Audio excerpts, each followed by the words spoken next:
It was a cold leaf fall night. The full moon grew brighter than moonlight, and the breeze was a bit cooler than usual. On the island by the edge of the lake, cats from Saddle Clan, Thunder Clan, River Clan, Sky Clan, and Wind Clan gathered by the big tree and talked about Saddle Clan and the possible threat that would be coming soon.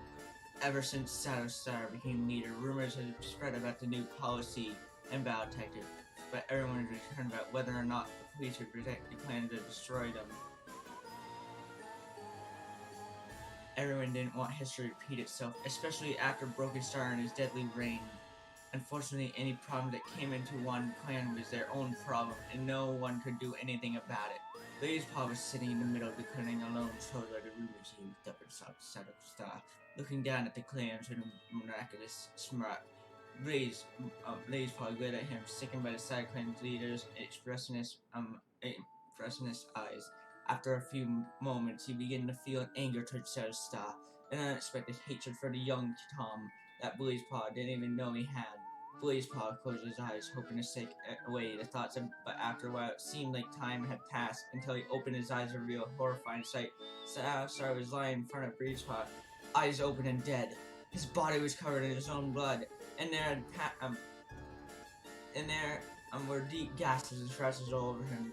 Blazepaw was horrified by the sight. He looked down and realized that his chest, muzzle, and two front paws were covered in red scarlet blood.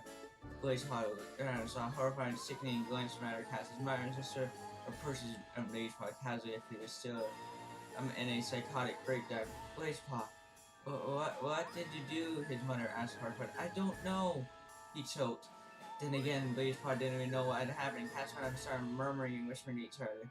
They weren't sure what to do with him, either kill him or draw him out of the lake. After a few moments, he yelled, silenced him, and a cat came out of the kind of approached Blazepaw's sister. The cat sat a few feet away from Blazepaw, looking at it as if she had seen something like this before. The cat was Aspentail, an old ThunderClan elder that joined the clans many moons ago. As an owner, not much was known about her, mostly because she kept her past to herself. Aspentail looked at Blazepaw with a questionable and serious look. Youngster, were you looking at it and I'm feeling an unexpected anger, hatred you never felt before, she asked. Blazepaw was too terrified to answer any of her questions, so much so that it caused him to feel ecstatic about the whole thing. I don't know. Why are you asking me these questions? I want to know what happened, Blazepaw demanded. No one spoke. In fact, everyone was dead silent. The only sound you could hear was the chirping crickets of the night owl's hoots in the night. After a few moments, Blazepaw's sister stepped forward. You challenged Shadow Star? She meowed. What? But how? Blazepaw asked. Well, it started like this. Before the attack, ThunderClan is doing well. Prey has been plentiful and we blessed the new kits. ThunderClan is thriving, the ThunderClan leader purred. Cats cheered in the news. After a few moments of cheering, Shadow Star silenced everyone with his tail, looking down at the clans with a missing look. When everyone was quiet, Shadow Star stepped forward. Shadow Clan has 2 new apprentices, Blazepaw and Fruitpaw, he announced. Cats cheered for the new apprentices. Fruitpaw raised her chin up with pride, smiling from ear to ear. He looked at her bird, expected the same reaction, but only slight glitter, hatred in his eyes.